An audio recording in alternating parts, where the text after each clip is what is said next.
Is that okay? Yeah, it's up good. Thanks, sir. Yeah.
Good evening and welcome to the Allegheny Clarion Valley School Board Workshop meeting for April 14th, 2025.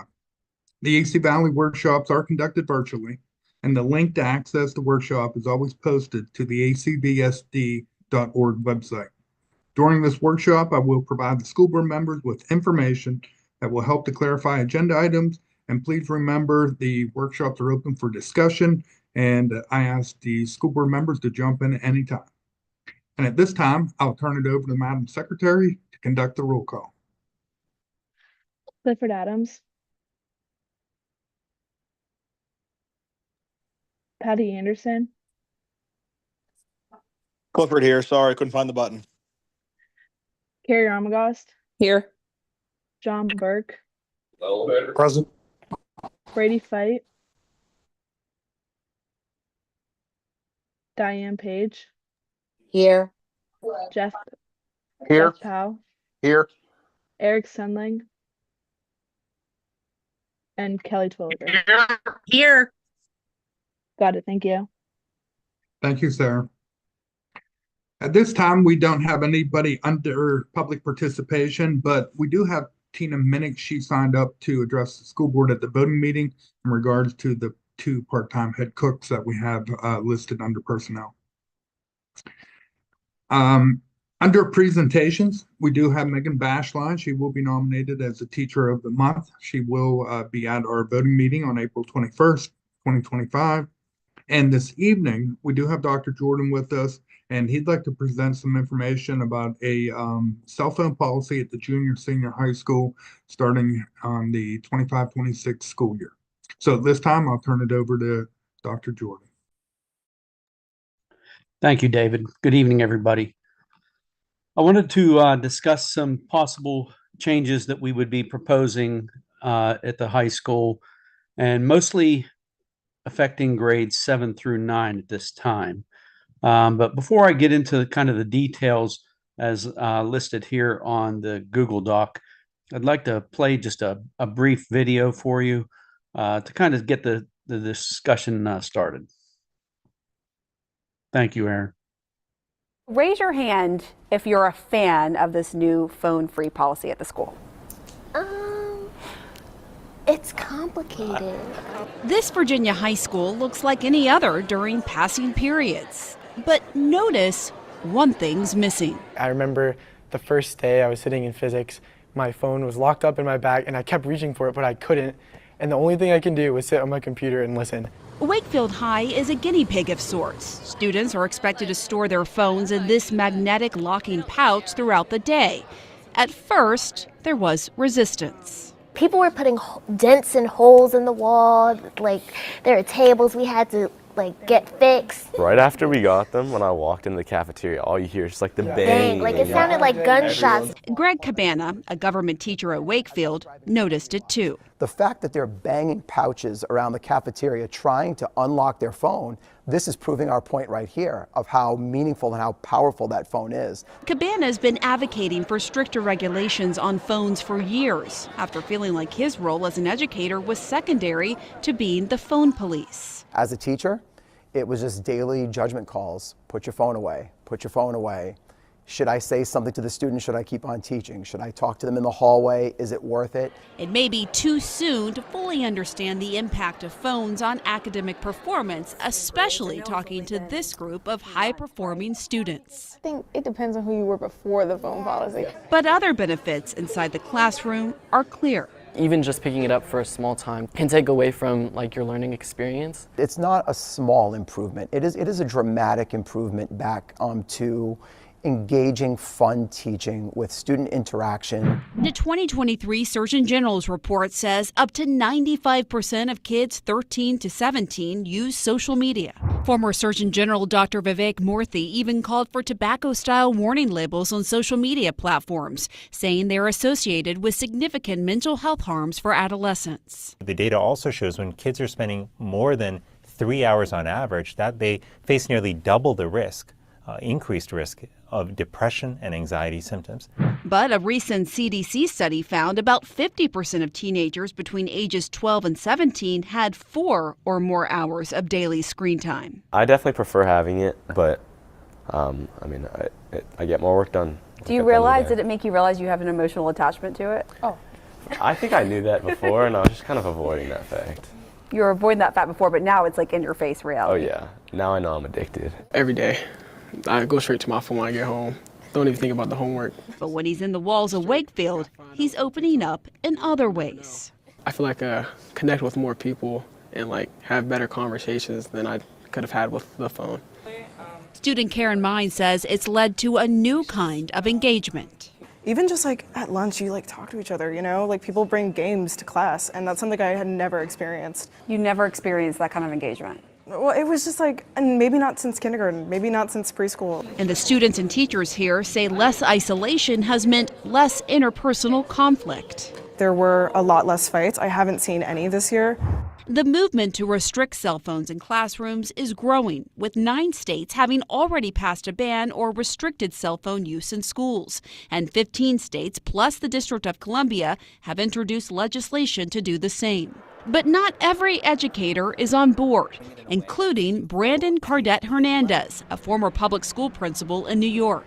We have to teach digital literacy skills, kids need to know how to use social media, and by an outright ban of smartphones in schools, we are not getting any closer to teaching those skills. He also worries that low-income students relying on the school for access to reliable Wi-Fi are being forgotten in the discussion. Kids who are already the most vulnerable and the most under-resourced schools, who are already experiencing skill gaps, those are the kids who are going to be the most harmed. There's also a very real concern about what happens during an emergency. I know one of the biggest things that people were worried about was if there's a lockdown and there's someone in the school and you need to text your parents, and then all the parents would be going crazy because they can't text their kids, they don't know if they're okay. Cabana points out that he thinks phones can do more harm than good in those situations. Misinformation could be put out on phones, incorrect rumors, perhaps panicking when there shouldn't be, that would just be a hindrance to keeping students safe. So while the jury's still out if this group would recommend a ban in other schools, one thing is clear. Unplugging for them means a new sense of freedom. That's the part I've really loved most. Just like, honestly, the weight that's kind of been lifted off my shoulders, this freedom taken from us, but we've like gained another freedom, I guess like a mental freedom. So I really appreciate that. That was good. That was good. That was good. Last night.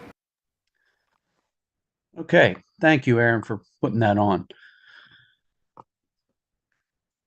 I can't speak for, every parent, but I can tell you this much just before we begin going down through this, that I think that it's very, very difficult for adults to be able to even come close to the knowledge that kids in high school have as far as phones go. So kind of going back to the video, and the one fellow was former principal was talking about teaching social skills and proper use of social media sites. I can tell you, we just don't have time for those things at the high school. We try to incorporate some of it in there, for the protection of kids, but it's super difficult as an adult to keep up with technology, and these kids are almost born to it. So it does make it very, very difficult, that part of it. So just to kind of go down through that, the current trends, what we've seen at the high school, and I have certainly not conducted research in our own school about this, but it's just things that we see popping up, and it always seems that the root of the problem is cell phones or use of social media platforms on cell phones, both during the school day and outside of the school day. So, for instance, the disruption to classroom instruction and learning, that happens quite often. Teachers see a student looking at their phone, and of course, all the time it's, I was just checking the time, or an alert went off on my phone and I just wanted to make sure it wasn't my mom. Those types of things happens almost on a daily basis. Issues related to cell phones, of course. Here's an example of one. A student doesn't feel like being in school. Maybe they feel ill, maybe they don't. They go see the nurse. The nurse goes through the proper protocols, states or documents that the student is not demonstrating any illness, and that would be like fever or throwing up, things like that. Students have gone then into the bathroom after seeing the nurse and text their parents and tell their parents to come get them. And we've had parents, probably half a dozen this year, that just show up and say, I'm taking my son or daughter from school. They're not feeling well. And we ask them, has your child seen the nurse? We, kind of call the nurse back there, and the nurse says, yes, the student was back here, but didn't have any signs of illness. And the parents insisted on taking their child, and that communication has happened without our knowledge or authorization. The other part is, or would be, the social media implications, and that is that a lot of students get on social media platforms, engage in conversations back and forth. There's just all kinds: Snapchat, Instagram, watching these videos, things like that. News sites, local news sites that aren't really true news, but kind of news, those types of things, and students engaging in those things during the school day. And even when they engage in them at nighttime, a lot of times bullying happens, online bullying, comments made to certain students back and forth, and it almost all the time ends up in our guidance office with the guidance counselor having to mediate between things that happened online the night before. So those are the things that we've seen. There's really no real definitive thing that we can put on the amount of instruction that's lost due to the cell phones. But I can tell you, we've had some recent incidences of graffiti and vandalism in our bathrooms, and when we have monitored those bathrooms, students really they didn't care for that, and the biggest reason being they don't get to freely use their phones in the bathrooms. So I would say, students are quite addicted to using their phones, and that presents a problem for us as well. So the arguments for having access, of course, parents want access. They seem to want their student to be able to contact them during the day, despite the fact that we make an announcement every single morning to turn your cell phone off, to keep your cell phone in your locker, to make sure that you're not accessing the phone. Safety, as in the video, the one interviewee mentioned about safety, and that parents are concerned about, well, if there was a lockdown or something significant that happened, I would like to be able to get in touch with my kid. I get that as a parent. I understand that. But as an administrator, the last thing I want is a student to be distracted by their phone, trying to reach out to other people when my teachers are trying to give them explicit instructions on how to stay safe. We train our teachers very, very well. Our teachers know what to do. I think that in an emergency situation, to be honest, cell phones would be kind of a barrier to keeping students safe, as opposed to the opposite. So the proposed guidelines that we have would be for grades 7 through 9, and I'll explain why only 7 through 9 here in a second. But it would basically go like this. Students would turn over their phones to the teacher in period 1. The teacher would place all phones in a lockbox. At the end of the day, once the students return, they would retrieve their phones. The way our current schedule is, we don't have a homeroom. We start with period 1 and we go through period 10. And then at the very end of the day, the final 5 minutes, students return to their period 1, where they get information. The kids grades 7 through 9, they plug their computers in to charge for the night, things like that. To go back to why it's grades 7 through 9, I have been working with my staff on kind of ideas for how we would do this. And the biggest problem right now is grades 10 through 12. Some students go to the Career Center. Also, a lot of students, are involved in sports and would leave earlier. So the disruption of going back to the classroom to retrieve their phones before going to the Career Center or before they go to that athletic event seems to us to be more disruptive than them just having their phones during the day. So as far as disciplinary, the first offense, the phone would be taken, held at the office. Student would pick it up at the end of the day and be given a warning. Second offense, the phone would be taken, held at the office, and the parents called to come retrieve the phone, and a discussion about how our process works. The third, and any cumulative offense after that, the phone would be taken, held at the office, parent called, and the student would be assigned 1 day of in-school suspension. So I kind of covered why grades 7 through 9.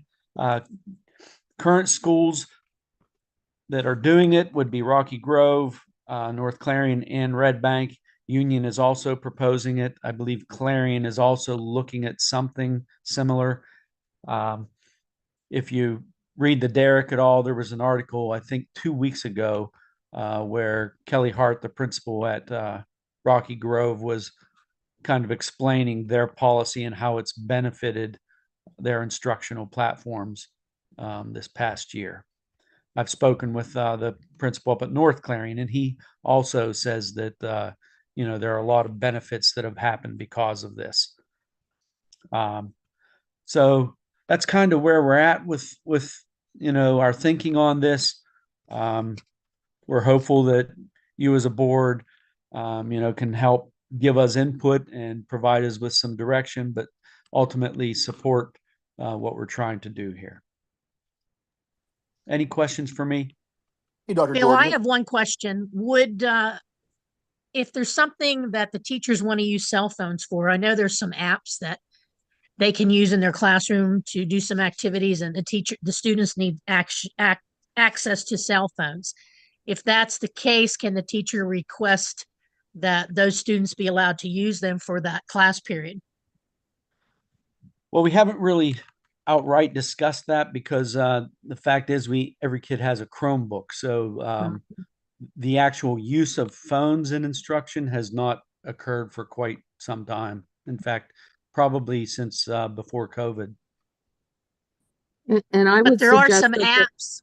I'm sorry, there are some apps though that can only be used with the phone. For example, there is an app called Goose Chase, which allows kids to go out and do scavenger hunts, and they send in pictures and responses to the teacher who monitors it in the classroom or wherever they're located. In that case, they could use their phones for that period, I would think. We could give special permission to use phones. We do right now, even, like on our special days where we have like holiday-based activities or things like that.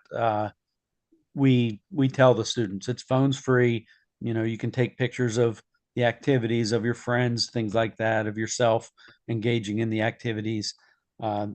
That's not the problem. Those types of things are not the problem. It's just the everyday grind, that we go through.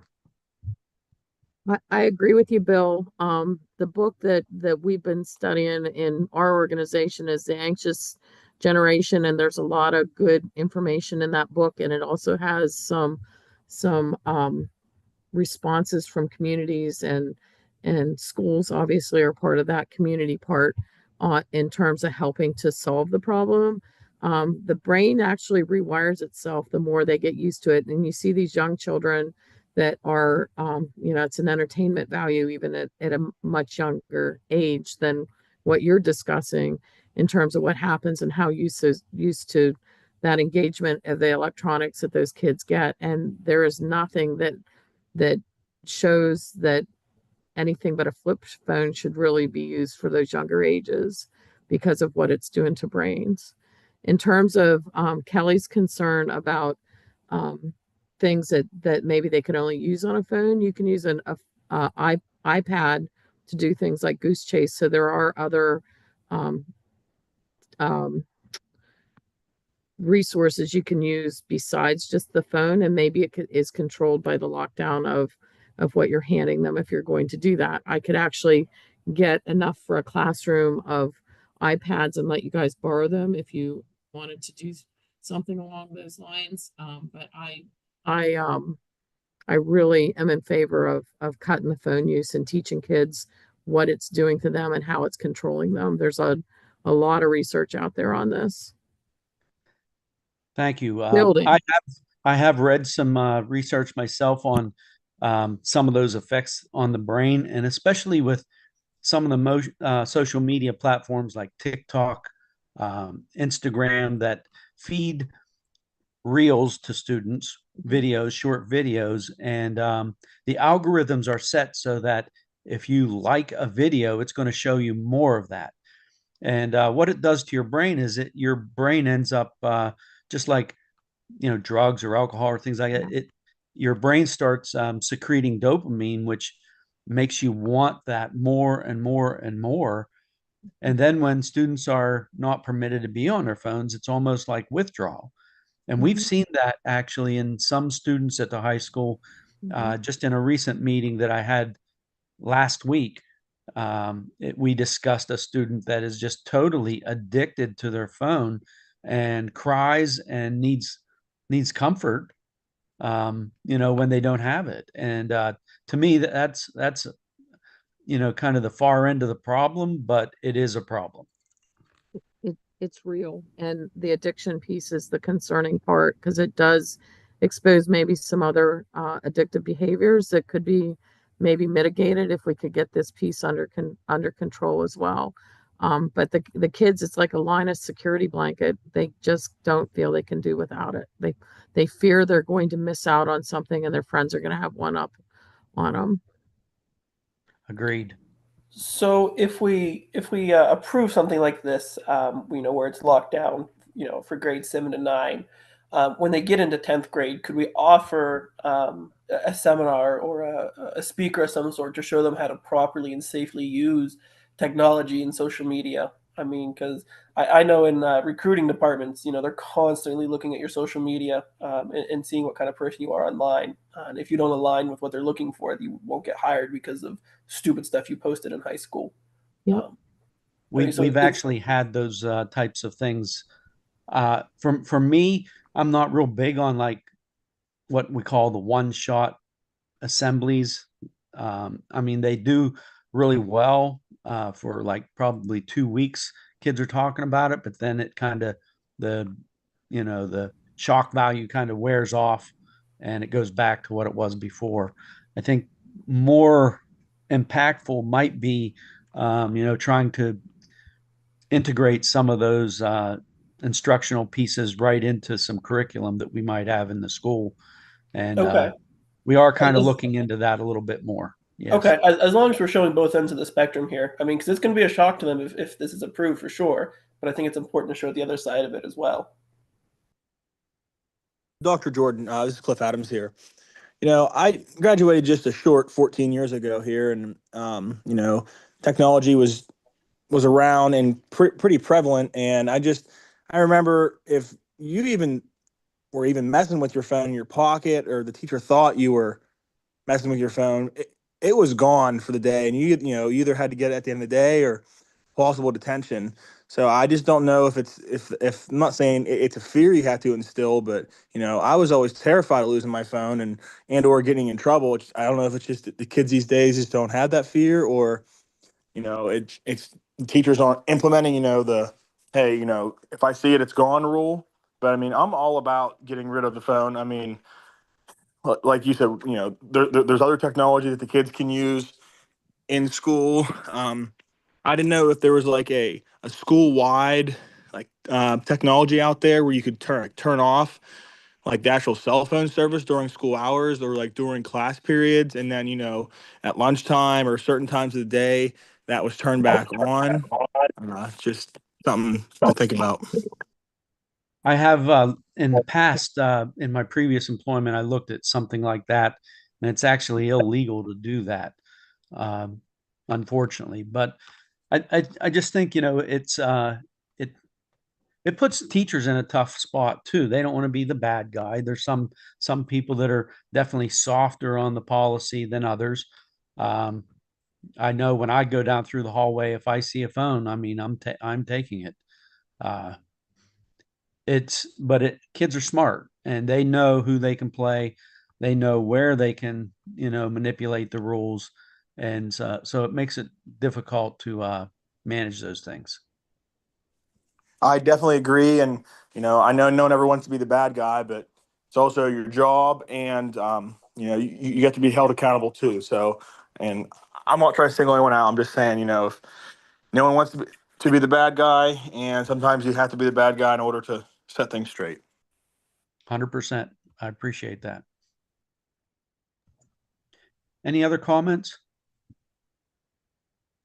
Okay, well, I'll keep you updated as I continue to work through some of these things, and I very much appreciate your input and your thoughts on this matter. Thank you, Bill. David. Thanks for your input, and thanks for the PowerPoint you put together. Okay, moving down through the agenda, we're up to board concerns. Are there any concerns that we can address this evening? I'd just like to make note that the workshop and voting meeting for both May and June are split up due to budgetary concerns that we have with timeframes. So just keep in mind that our May workshop is on May 5th and the voting meeting is May 12th. And the June workshop is June 9th and the voting meeting is June 16th. And we're just going to breeze down through the consent agenda. A lot of the conferences and field trips that you have in front of you this evening are repeats from previous years. I'd just like to highlight a couple. The one being new, and I find it very interesting, is Art Club Field Trip, and that's from Rachel Forsyth. The senior high Art Club students have the opportunity to participate in an afternoon of art in the parks at Mineral Springs Park in Emlenton, PA on Tuesday, May 6th. The objective of our trip is to engage in art making activities, including plein air, watercolor, painting, creating natural artworks inspired by Andy Goldsworth. So it sounds like a lot of fun for the art club. I'd also like to point out that May 6th will be my annual legislative trip, and I'll be going out to Harrisburg with the Northwest Summit Group, as well as PASA and PSBA. We're going to work together to tackle a number of different items that are impacting our school districts in Northwestern PA, cyber reform being one of them. We do have a resolution later on in the agenda that I'll address and be taken with me. And we also have a number of other agenda items under the consent. Just like to point out letter D, Tracy's new to the pre-K counts program, and she put in to use the elementary cafetorium for spring family engagement. And then they also submitted a request. It came in a little late, but it'll be on the voting agenda to use the elementary school for student registration this summer. In addition to that, I'd like to point out letter I, Melanie Kohler, new special ed director. She's going to be having informational sessions with special education information and discuss various opportunities for parents. Are there any items on the conferences, field trips, or the consent agenda that you need further clarification before we move into finance and purchase this evening?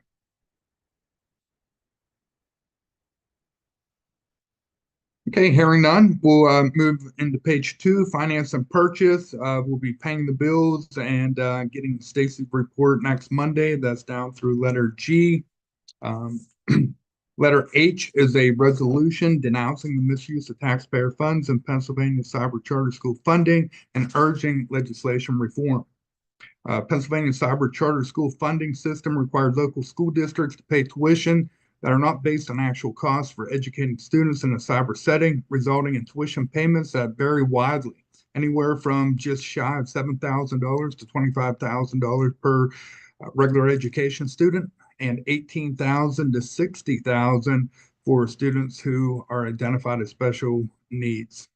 More than $1 billion in property tax revenues diverted annually from local public schools to pay cyber charter school tuition, forcing school districts to cut essential programs, reduce staff, cut resources, and increase property tax. Recently, Pennsylvania Auditor General Tim DeFore has confirmed that the 5 largest cyber schools in Pennsylvania has amassed an enormous amount of revenue, up 144% from $254 million to $619 million in 22-23.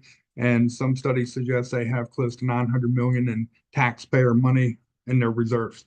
Cyber charter schools are using taxpayer dollars for questionable expenditures unrelated to student instruction, allowing cyber schools to operate under expired agreements and without sufficient financial or academic accountability resulted in these cyber schools ranking in the highest of revenue and the lowest on student performance. Ongoing financial mismanagement and lack of oversight has undermined the quality of education for students of both traditional public schools and the cyber school. So I'll end on just a couple highlights that's tied into this resolution. We're asking for 6 changes, and we'll be sharing this with our legislative body in Harrisburg. Number 1, align cyber schools tuition rates with the actual cost of delivering online education to prevent overpayments and financial waste.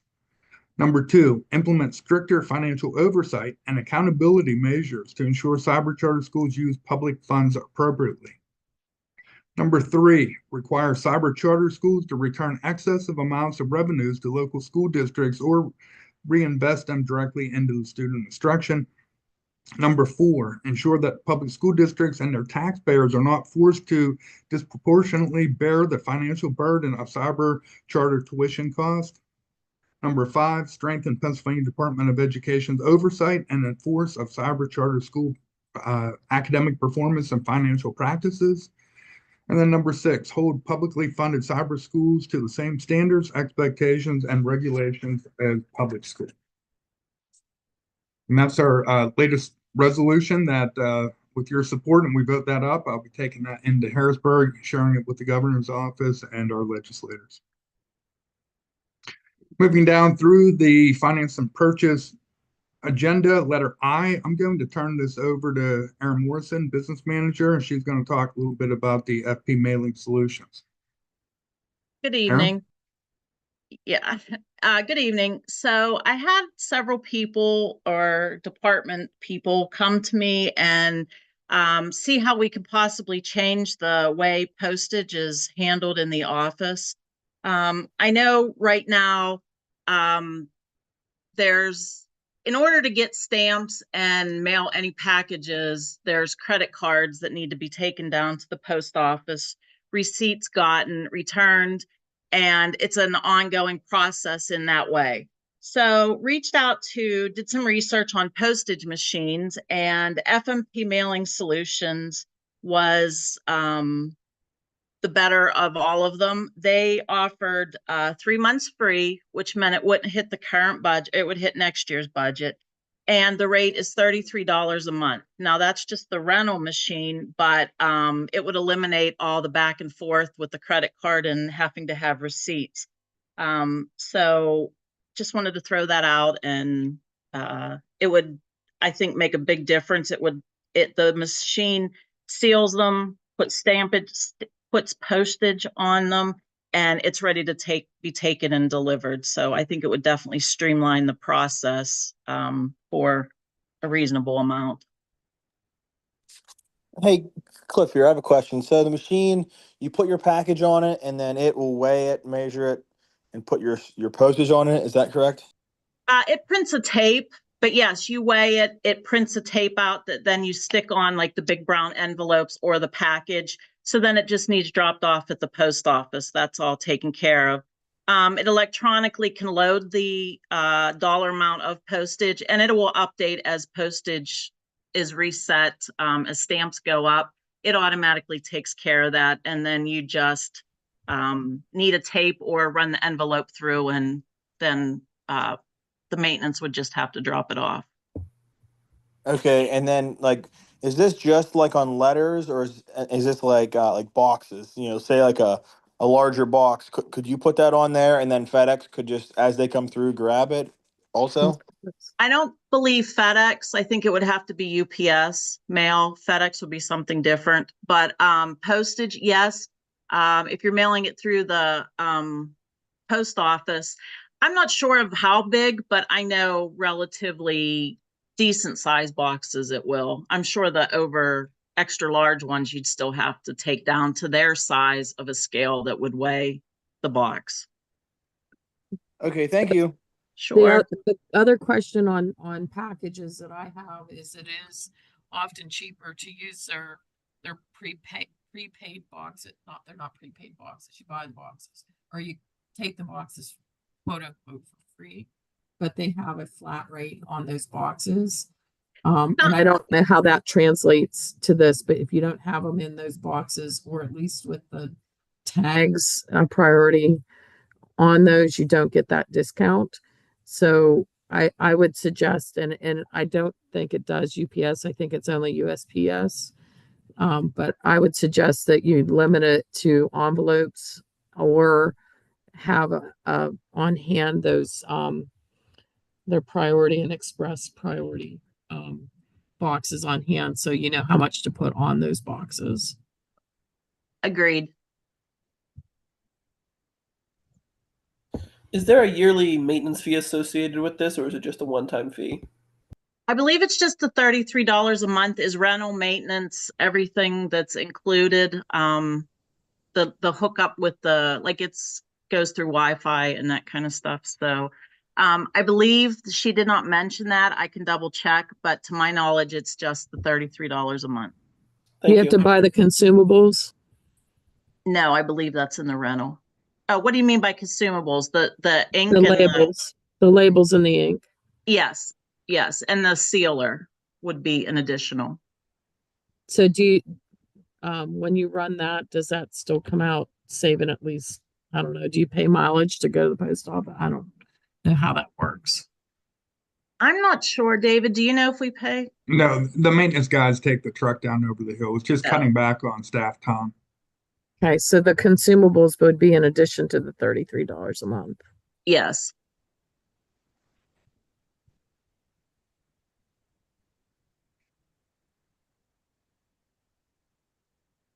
And you said it's 3 months trial? Yeah, the first 3 months would be free. And are you locked into a contract after 3 months? Because the 3 months might give you an idea on what it's going to cost you Yeah, approximately. you are. It is, I believe, a 3-year contract at the $33. So that wouldn't change.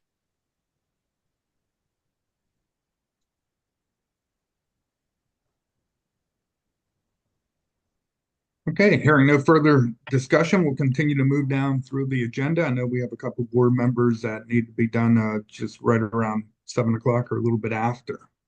Next up, we have a number of motions in front of the school board to consider as far as a discussion that we've been having for quite some time now about taking care of some of the projects that we have here on campus.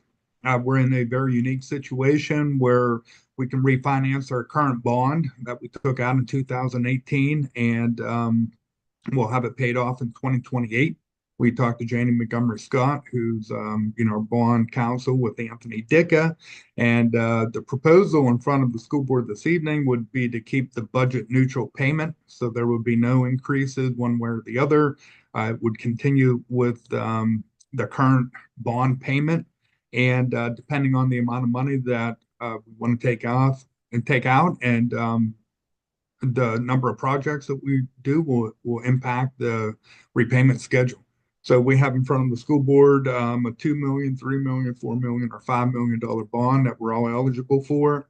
$2 million would be about 8.5 years for the repayment. $3 million would be 11.5, $4 million, roughly 15 and a couple months, and then $5 million would be 20 years. And the current bond is at 3%. When we checked initially and got the conversation started in March, it was at 4.2%. And we have a note in front of you this evening at the very bottom of this agenda to issue that bond note and not to exceed the 5.5 million. But if we only spend 3 million or 2 million or 4 million, whatever it ends up to be, that's how much we'll have to repay. We can repay it off without penalty after 5 years. So that covers a lot of the bond and leads us into the discussions in front of you this evening. Letter J through R are all interconnected, and the PowerPoint that I presented last school board meeting is posted on the website if anybody'd like to get out there and review it. We have preliminary numbers in front of you this evening, so keep that in mind. We went from an average to the top number that we got, and again, these are just rough estimates. We'll have to, with your approval, go out for an RFP, develop a rubric, sit down, and evaluate each of the proposals. So letter J is milling and paving of the parking lot behind the elementary school. That's just under $200,000 with the rough estimate. Letter K is a motion to restructure the elementary student drop-off and pickup area. We have a number of 350,000. That's the low end. The top end would be around 500,000, and that would be to ensure student safety and make it a lot more efficient to get the students here and get them picked up at the end of the day. Letter L is a motion to resurface the football field and physical education field, anywhere from 350 to 650. That would not be replacing lights or drains or anything like that. That would be crowning it and putting sod on top of that so that we can get in and play the following year. We also have in front of you letter M. That's to renovate the junior senior high school auditorium, which is original to the building, 1965, and has just over $1.6 million, and that would be interior as well as the roof for those projects. And just to kind of have a rough number in front of you right there, that's just about $3 million for those projects. just an idea for the ballpark. In addition, we have a couple other options that we wanted to present to the school board as we were looking at all of our needs. And the one is to redo the track. And, we got a couple different quotes on that. We had a firm out of New Jersey come in and, said they could do it for 600 grand, up to 852,000 for that project. And that would be, digging the old track out basically and redoing it and adding a pathway from the school district down, or from the high school down to the track that would eliminate any kind of debris. It would be paved. Or, an option that in front of us as well is to eliminate that practice football field in the track and bring back a baseball field and a softball field. And I have that in front of you as a couple different estimates too. We would recommend that they'd be made out of turf. The varsity baseball field would have a turf infield and grass outfield, and it'd be between 800 and 900,000. That's everything. That's dugouts, that's fence, bases, the whole 9 yards, and also varsity softball field. And it could sit basically right where the track and football field would be, and that would be all turf, be anywhere from 420,000 to 520,000. So, if we took the top 4 projects and added the track into it, it'd be close to $3.9 million. If we were to, we can only do one or the other with the track or the baseball, softball field, obviously. The whole gamut would be just over $4.4 million to take care of everything. In addition to those purchases, the maintenance department is recommending that we upgrade some of our equipment as well. And as you can see, again, this is estimates, 138,000. We could replace a tractor. We could add a truck, portable sprinkler water system, spreader, and we could tie that into the bond as well. With all that being said, we do have letter Q and R that kind of wraps up this conversation. Q is our bond note, and that's what they refer to it as far as restructuring that bond. We will have representatives from Janie Montgomery Scott here during the voting meeting to answer any kind of questions that we may have as we navigate through these projects. And then on the top of page 3, we do have a proposal from Amos Rudolph, who's a local architect, and he comes to us highly recommended by several school districts in the area. Amos would work in conjunction with Aaron James and myself to ensure that these projects are done. And Amos sent in a proposal to complete architectural and engineering services for multiple projects at the ACV Valley School District. He's included in his proposal architectural and engineering services for the following projects: interior renovation for the auditorium, repaving and regrading the football field area, parking lots, reworking the elementary school traffic circulation, ensure ADA parking compliance, miscellaneous drain and sidewalk work. And the proposed work is inclusive of preliminary designs and plans presented and discussed at our site. So everything we talked about, Amos has kind of came down here and helped James and I with some of these rough numbers. He'd complete a code review, he'd prepare architectural and engineering plans for all the projects, ensure the scope of work is outlined, be part of the construction, permitting and bidding, civil engineer drawings, architectural floor plans. He'll complete the electrical plans, allowance for HVAC repairs in the auditorium, provide bid documents and front-end spec manual, material specifications, incorporate and participate in pre-bid meetings, review shop drawings, provide final inspection, aid in the preparation of the contract, AI contract, provide advertisement for bidding to be placed in the newspapers for the RFPs, complete all the permitting. And, he had a base rate for those first 4 projects of $116,850 to take care of that work. An additional $18,000 worth of architectural work if we were to choose the track project, or an additional $33,000 if we were to choose the baseball and softball complex. So that total, if we went on the high end of all of those projects, added the equipment, did the baseball, softball fields because they were more expensive, rough calculation of $4.7 million.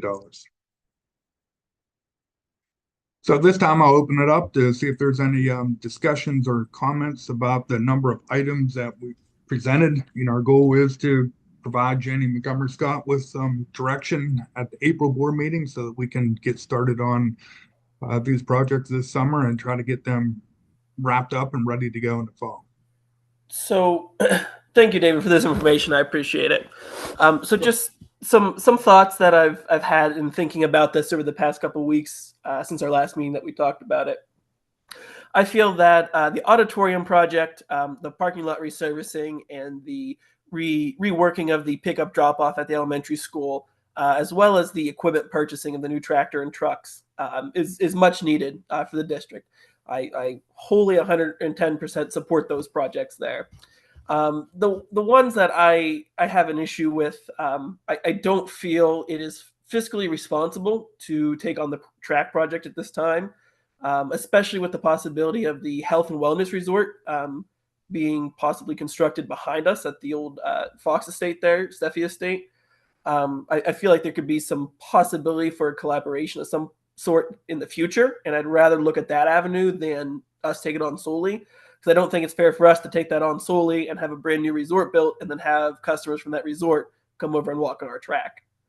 And as far as the baseball, softball fields, I don't feel that it's fiscally responsible to take on those projects and to rework that track area and put those in. We have a great community support for those fields right now. I understand it's off campus. I understand it can create some issues and some headaches and transportation, but we really have that community support there, and I think that's really important, especially in our small districts right now. The football field, we've talked about it a lot, and I agree that we need to do something with it. My only concern is, though, if Union decided for whatever reason they still don't like our football field, what do we do then? We've just spent hundreds of thousands of dollars on something that the school that we were supposed to be a 50-50 partnership with are unwilling to cooperate and unwilling to use it. Thank you, Brady. I appreciate your insight. I'm going to chime in there. I really appreciate Brady's thoughts, but we've worked very closely with Union since 2016, and Union does not have the attitude that they just don't want to play on our field or that they just don't like our field. Union has been very supportive, but concerned about the safety of the players and safety of the field. So it has nothing to do. I think Union is very interested in, getting back to that 50-50 split once the field is redone. I mean, I'm very involved with Union AC Valley Athletics, and I've heard only positive things about us getting the field renovated. I think the students are very eager and enthusiastic to get back to the point of 50-50 games. As far as the track is concerned, my opinion is, even if that resort were to go in, the use of our track, it is used by the community. It is our facilities are used by the community. So that's what taxpayer dollars go for, is to be able to use the track. We have a lot of people that come and walk the track even now in its condition.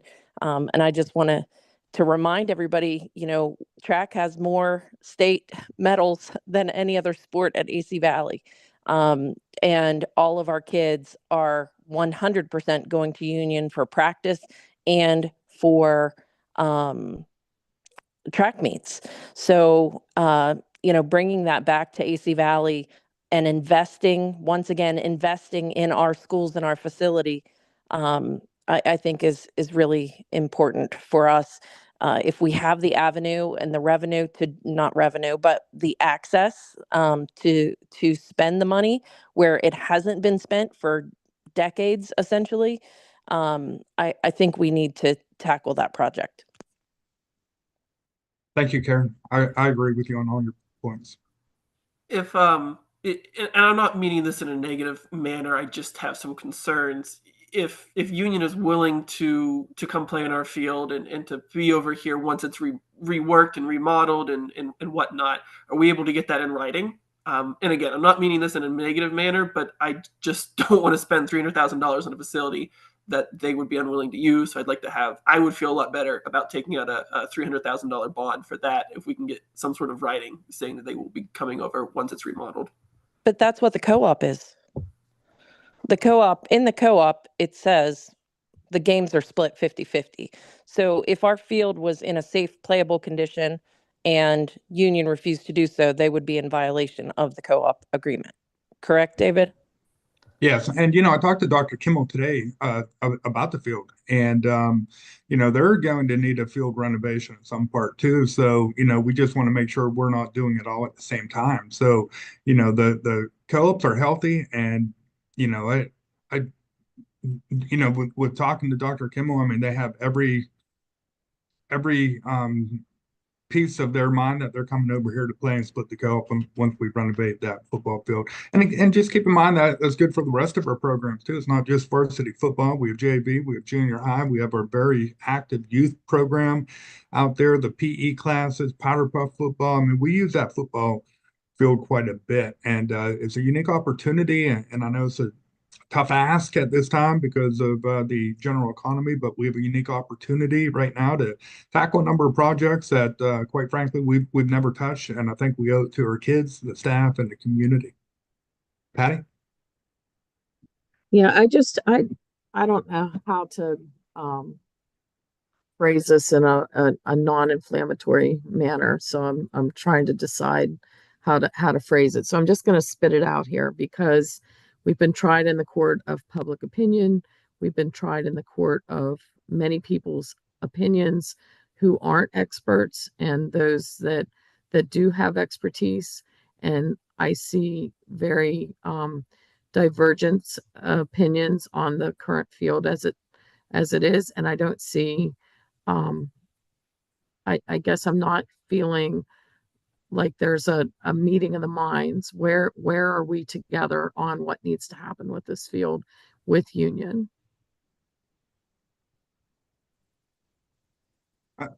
So you're asking, what do we need to do to the field to bring the games back, Patty? I'm asking, where is Union working with AC Valley to say this is the expectation to play on that field?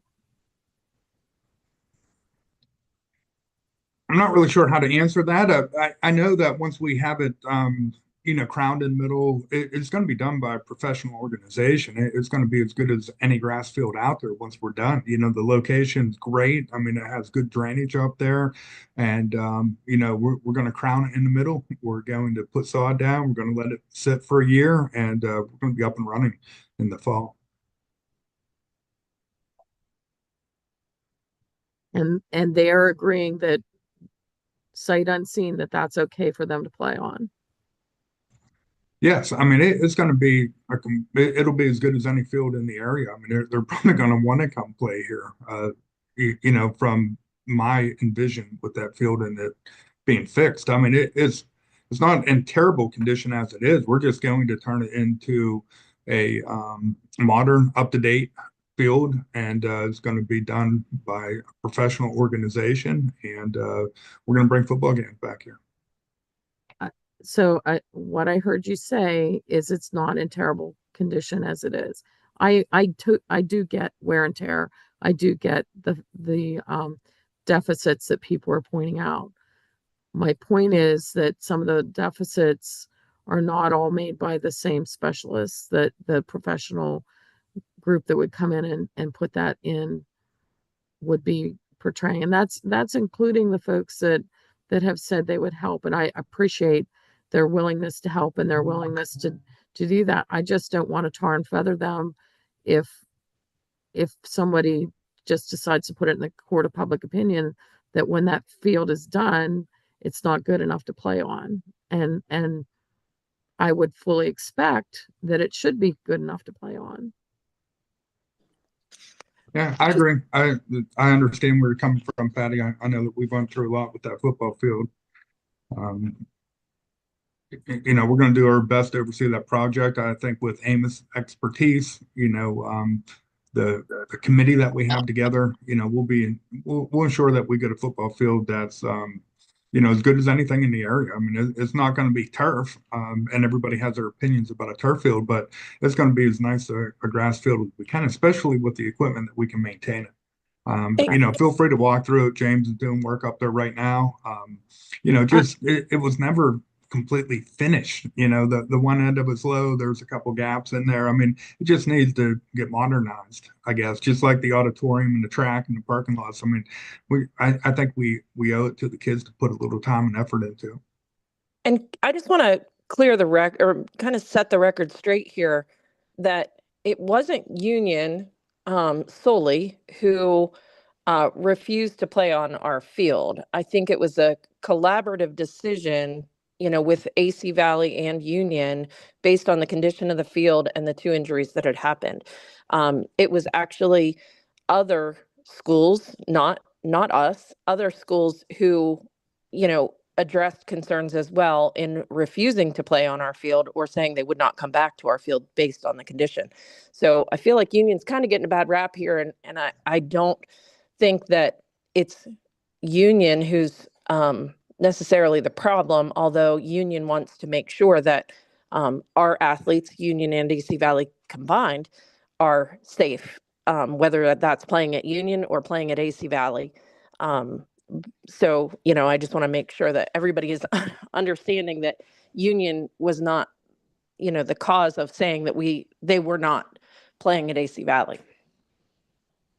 Thanks, Carrie.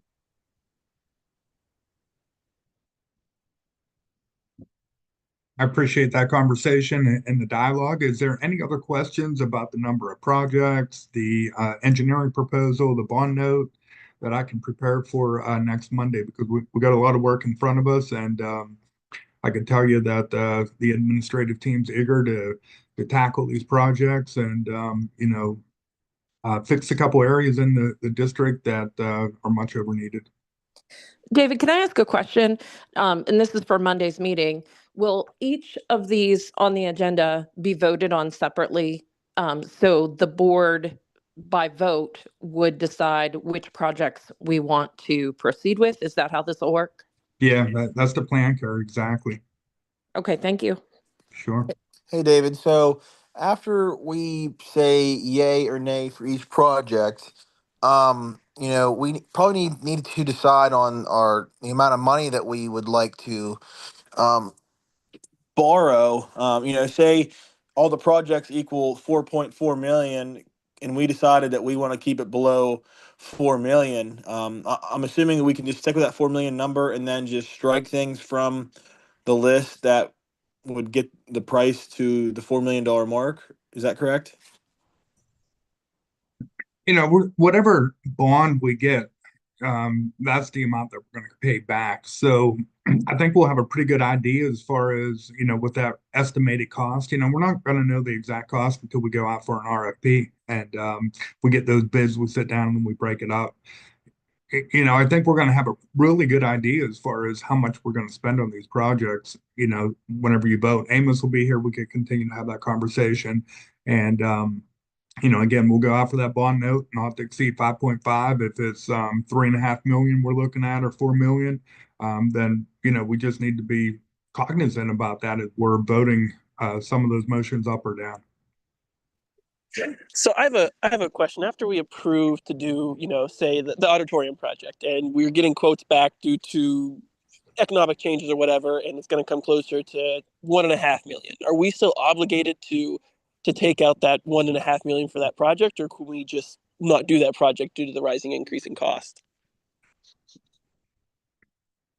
That'll be a good question for Jenny Montgomery Scott whenever we meet with them next Monday. But if in theory, if we don't take out the loan and we get to the point where it's too expensive, then it is what it is, and that project's going to go away. Okay, I don't want to tear into a project such as the auditorium or the remodeling of the pickup drop-off area, and we discover a catastrophic issue that takes up more of our bond than we anticipated, and then we're way over our head. So I just want to be able to make sure, we can back away from it at some point. Yeah, I appreciate that, and I think that's that ongoing dialogue with our architect. He's been out here on different occasions, and he's really looked into that. I mean, the structure of that auditorium is fantastic. We just need to, do a renovation. Now, you know, we have the general number that we'd like to spend, around that 1.7 million, I think would be the top of that project. You could get really extreme and put a lot of money into sound system itself, so they have a general idea as far as how much we want to spend. And, we're going to do our very best to get the highest quality up there, but they know what our budget is.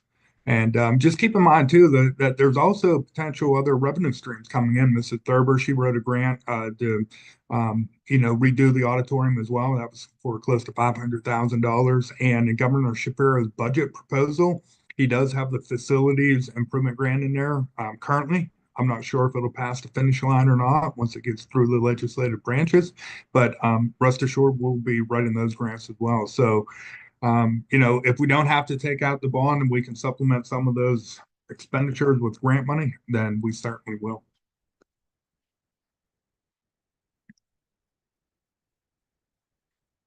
Okay, we'll continue with the conversation in a week, and I'm sure that we'll do the right thing for our kids in the community. Moving on down through finance and purchase, I do have a discussion related to the 25-26 AC Valley School District budget. I will be presenting that by PowerPoint at the voting meeting. And it's a real high overview of the budget process, the rough numbers that we have right now. And then in May, Erin, she'll present the detailed portion of the budget. We'll continue to work on the numbers. We'll have a better idea of what revenues and expenditures look like. We'll vote that preliminary budget into, action in May. We'll put it on public display, meet again in June, and have that submitted by school code on June 30th or before. So I have a lot of really good information. I'll present that next Monday. And then after that presentation, we'll have a better idea as far as what we want to do with local taxes. So at this time, we can raise taxes to 5.4%. That's the height of our index. And Erin's going to run numbers, what it looks like at the max index, what it looks like halfway in between 0 and 5.4, and then also at 0%. And we could take a look at that. So we have a lot going on in the business office, and more to come with that.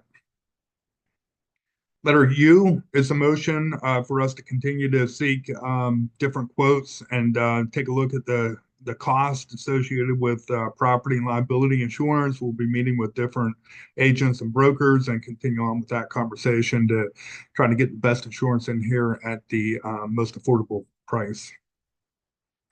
And then as we finish off with letter V and W, they're kind of interconnected, and I'm going to turn it over to Mrs. Thurber. She's going to talk a little bit more about the updated textbook rotation and then leading into a new math series that she has in front of you. Hi, everybody. Good evening. I will try to keep this brief. I have a lot to share today. And the first thing that David and I had talked about when I got hired was ensuring a consistent and thorough evaluation of some of our instructional materials.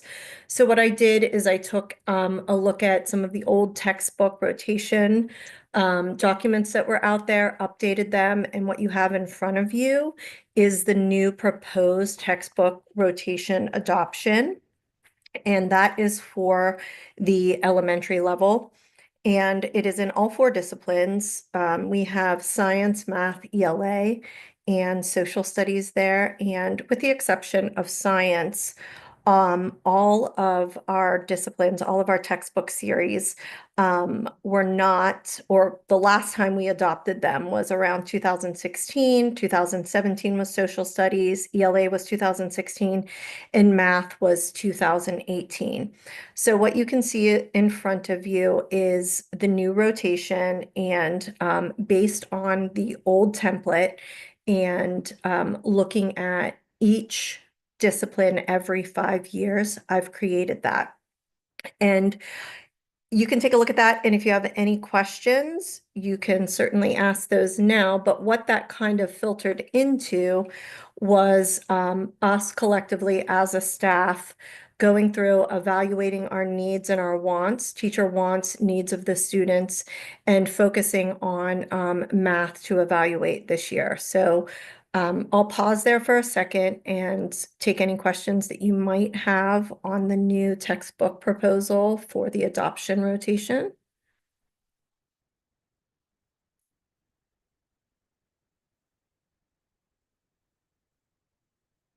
Okay. If there are no questions on that, then I'm going to go ahead and jump in. And I've asked our math coach, Trevor Heil, to be with us here tonight. So I'm going to be referring to him throughout this little presentation. And one of the things that we did is take a look at, like I said, the needs of our students. And collectively, we created a math committee that was comprised of 10 grade level educators.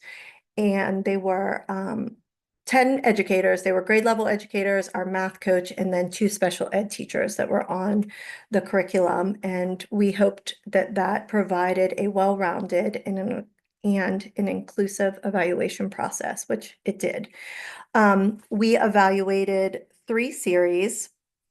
And Trevor, if you're there, if you would talk about the development of the math curriculum rubric, and then what Trevor went through after the rubric was filled out is compiled all of the scores from everybody that was on the committee. And Eureka Math Squared was the one that came out collectively for our staff and gave all of that information to you through documents. Those were also included. So you'll find the blank math curriculum rubric and also the school board math adoption rubric matrix. The matrix is what is filled out. And Trevor will talk to you about how those 2 things were developed, if you don't mind, Trevor. Sure. Good evening, everybody. Can you hear me okay? Perfect. Okay. Just really quickly. So one of the things in working with our elementary students, and oftentimes the students that are struggling the most, there are certain research-based and evidence-based practices that are what we who give intervention call high leverage practices. In other words, things that have a lot of qualitative and quantitative research to back up their effectiveness. And so the Institute of Educational Sciences, which falls under the Department of Education, publishes educational practice guides. And one of the guides they published was assisting students struggling in elementary mathematics.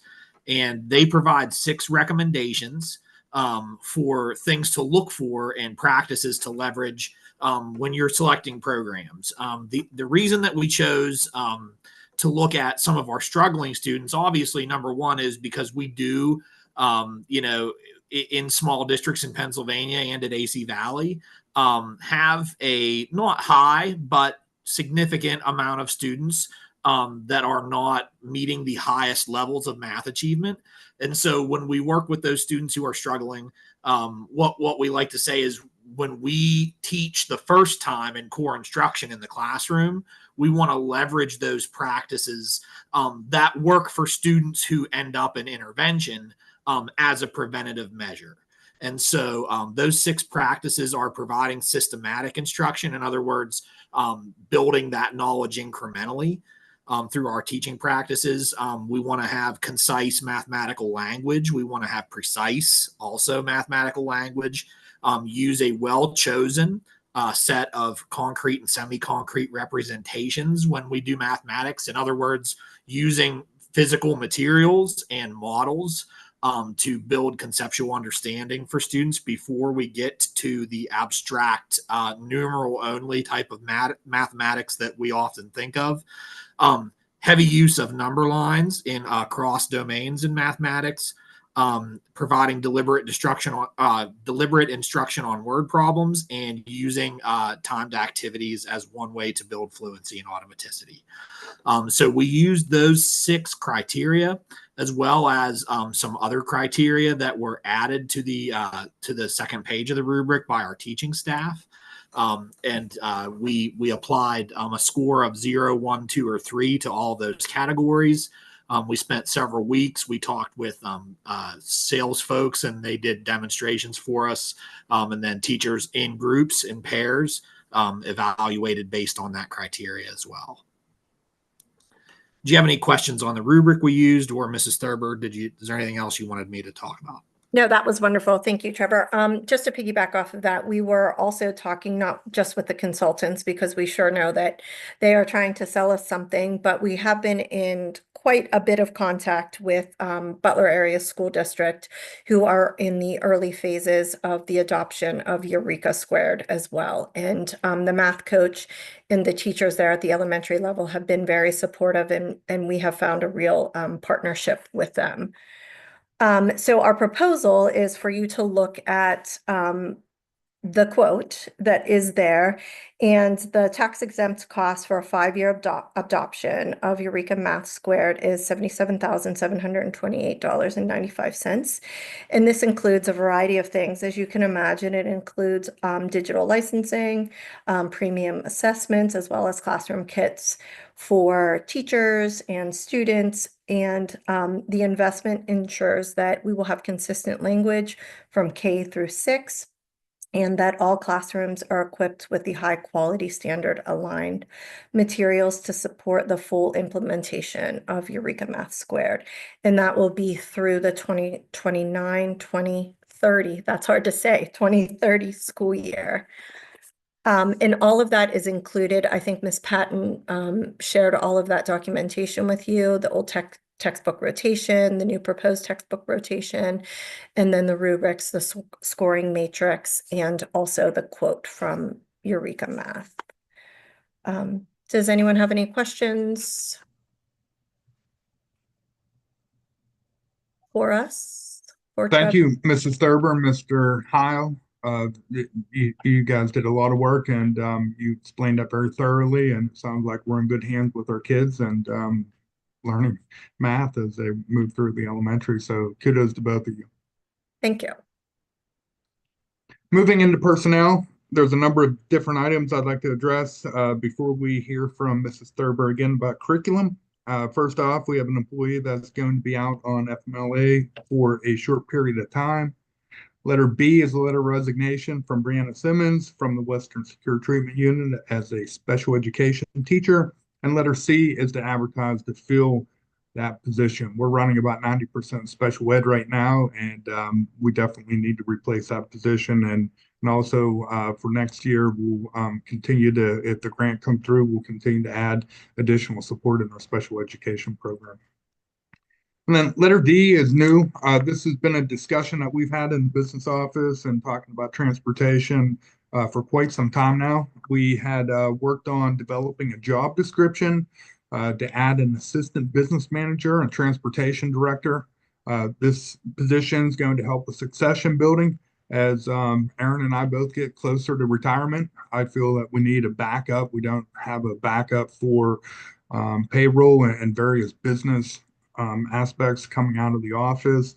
And also we've talked about the difficulties that the elementary principal has with transportation, because a lot of times the student and staff needs are either at the beginning or end of the day, and all too often that's when we have transportation issues. So we had worked with the business manager to develop this job description, and it's in 2 parts. The summary for the assistant business manager is to administer the business office affairs of the district in such a way as to provide the best possible educational services with the financial resources available, maintains accurate and comprehensive records required to carry out duties. And then under the transportation piece of it, to provide support to the department activities with specific responsibilities to ensure the overall policy, practices, and regulations meet compliance and requirements, to assist the business manager and the school principal, collect, report transportation, and submit the end of year transportation report. And I did have Mrs. Sherman review all those tasks. So as we continue to build capacity here in the district, we're recommending that we approve that job description, and then also to advertise for that position to be hired during the school year. And just keep in mind that we have additional revenue in our salary portion of the West 2 grant that has not been used. We went just about 4 months without a principal up there and about a month without a special ed director. So we have additional revenue to finish off this school year. And as we work on the preliminary budget for 25-26, we'll put this position in there and we can have that discussion. So this time I'll open it up as if there's any questions or comments, not only about the job description, but also advertising and, hopefully filling that position.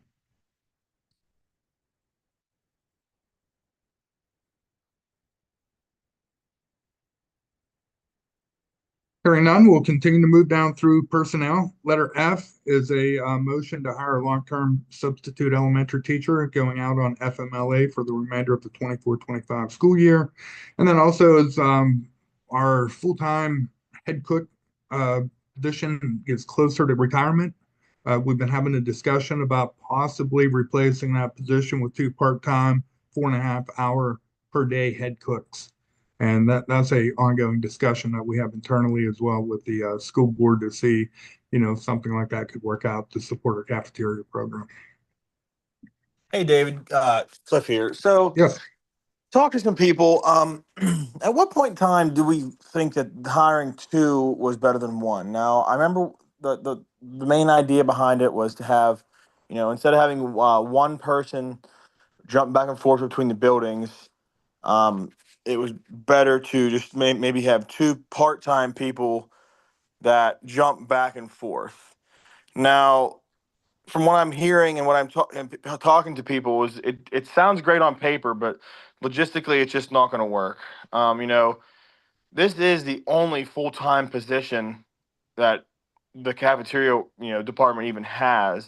Here we go, cutting that. It kind of doesn't really give people, somewhere to strive to, because we have so many part-time people, and then here we go, cutting that one full-time job, and just to save a little bit of money. I really think we need to stick to having, a full-time head cook, chef there. Another thing is, here we are looking at spending up to $5 million on facilities, and here we are looking to cut a job. That just doesn't sit very right with me, and I just need to voice my opinion and the opinion of people who have reached out to me. So that's all. Yeah, I appreciate your input, Cliff. Thanks for that point. I agree with what Cliff has said here. I also think that we need to consider what the leadership that position as a whole, not as 2 part-time, brings to the table for that particular section of what we're accomplishing and feeding our students. It seems to me that you need to have one leader to look to as opposed to 2 co-leaders. I'm agreeing with what CJ and Patty have said as well. And just for consistency purposes, if we have 2 part-time people, one part-time person can't really be there to get breakfast and lunch ready. The timelines don't add up. So I'm not even sure how that would work. You wouldn't be able to have a head cook there at both breakfast and lunchtime. That wouldn't work. So, from a logistics standpoint, I too think we need to keep it as it is now. Thanks, Karen. Anybody else before we move down into instructional services? Okay, hearing none, we have a whole lot of curriculum in front of you, and without further ado, I'm going to turn it back over to Mrs. Thurber, and she's going to talk a little bit about the process and what we actually have in front of you this evening. Sure, there is quite a few things there. Thank you for that little segue. I'm not sure if Meg is on there. I think she wanted to go ahead and start. Yes, I'm here. Okay. Good evening. I just wanted to talk a little bit about when we started at Westview. I wasn't there, neither was Kristen, but just wanted to give you a little bit of overview before Kristen delves into what she's going to talk about as far as curriculum mapping. When Westview started, their curriculum was based on Edgenuity, which is an online learning platform. It was a perfect tie-in to lead off this new school. It has various levels, various classes, and the teacher was able to basically key in and assign what students could learn, basically across various math classes, various levels. So since it opened, they've been working on that. And slowly but surely, the teachers have been slowly working into a little bit of direct instruction. Since I started in October, we've started a little bit more and more direct instruction, which has been great. One of the struggles that we have is that these students are placed on dorms, or they call them units, and when they come to school, they're not based on ability at all, which is probably one of our biggest struggles that we have. So typically, you could have all of the lower level students in one class, or break them up into separate groups. We don't have the luxury of doing that. So it makes the teacher's job much more difficult. So since then, and with Kristen's help and Dr. McDivitt's help, we have slowly started to work into direct instruction, and we've developed curriculum mapping for the teachers. So I'm going to let Kristen go into a little bit about that. We've worked on that in our professional development time. But just so you know a little bit of history, how it started out as Edgenuity, we're working into direct instruction. And, in time, we hope to do more direct instruction. But we do struggle with the different abilities of all these students coming in, which Edgenuity is definitely helpful for. But, we're trying to find the perfect mix to continue to educate them in the best possible manner. So I'll turn it over to Kristen. Thanks, Meg.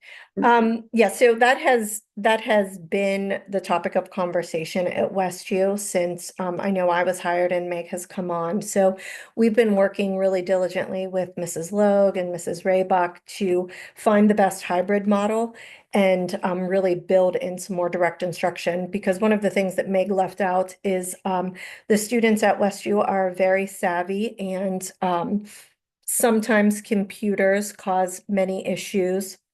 So the more direct instruction we can get in front of the students, we think it obviously builds relationships and rapport. So as part of our commitment to providing that high quality education and aligned instruction across all of the grade levels and just learning levels, we launched a really structured and collaborative process for teachers to develop curriculum maps.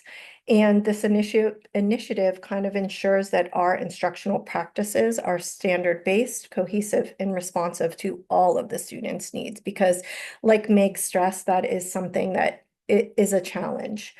The process began with professional development that was led by Kevin Morrow, and he was from PDE. He did a virtual presentation and guided all of the WestU staff through the SAS portal. It helped them unpack the standards, identify essential content and skills, and really give them the tools to align assessments depending on grade level.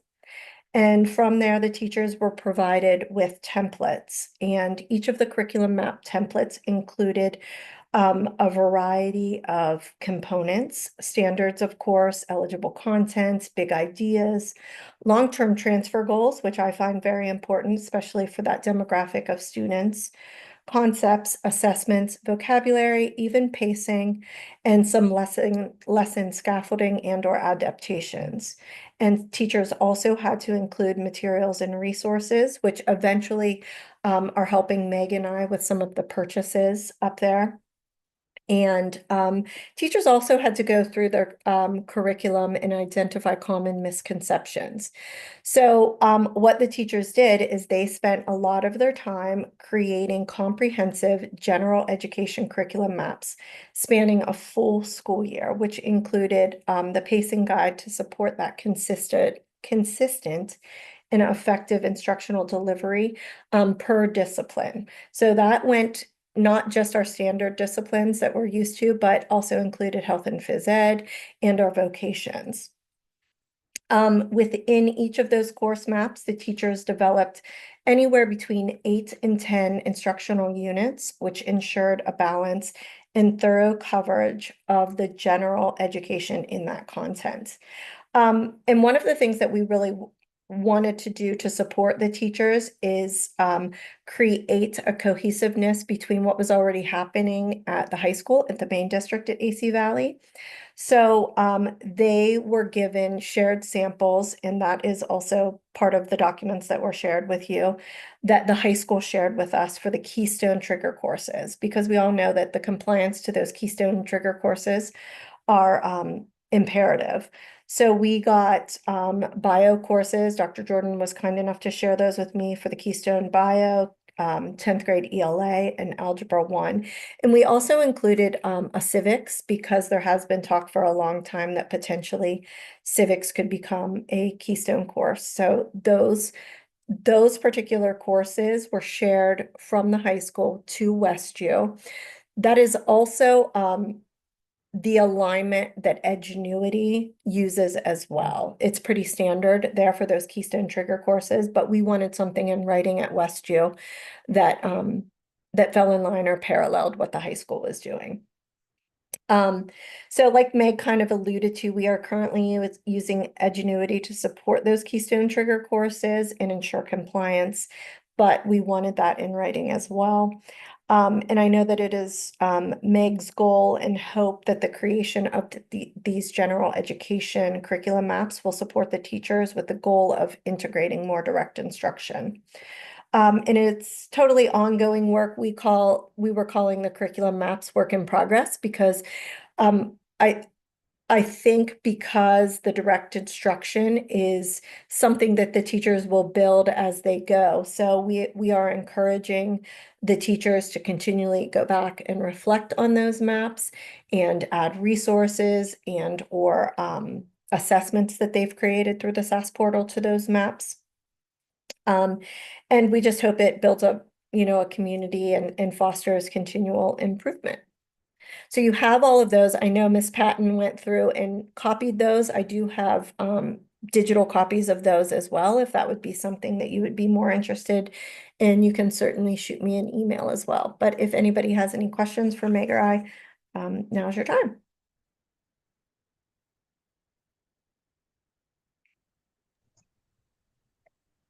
Thank you, Mrs. Yeah, absolutely. And before you take over, David, I just wanted to give a shout out to the teachers, because they worked really hard at following those templates and spent a lot of time getting to know the SAS portal, it's a really great resource now. And I think the SAS portal of the past has made vast improvements. And I learned a lot when I went to my last conference, and I made that contact with Kevin Morrow and sat through a couple of his breakout sessions and learned a lot myself. And many of the teachers at Westview were new to it.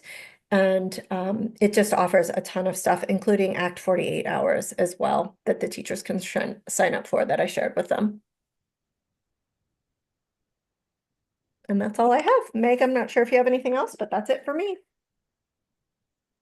No, thank you, Kristen. Absolutely. Thanks to both of you, Mrs. Thurber and Dr. Jeffel, for your work on that as well. I know that's been a lot of time and effort, and kudos to the teachers as well. Just moving down through the agenda, Aaron, under policy, we have the second reading of the use of school facilities. We've talked about that in the past. Next month, we'll be working with Mrs. Sherman under transportation to come up with a different mileage rate for the 25-26 school year as we start to prepare for our new contracts for the fall semester. I'd like to just finish today by talking a little bit about the Career Center budget. As you can see, we have a 25-26 budget in front of you of $3,428,791 and some change. All 7 schools help to pay for the operation of that program up there, and it's based on the student cost. So that's broken down to just over $7,500 per student. I believe we have 52 signed up to go up there next year. So we're looking at a Career Center cost of $391,567 and some change. And believe me, that's money well spent. We have a great program up there. Jeff and Brady both sit on the board, and I've been the superintendent for record for 2 years now. And Tracy does a good job, and all the members contribute. So our kids are getting a great education up there and skills they can carry with them forever. Any questions about that budget before we finish off the meeting for this evening?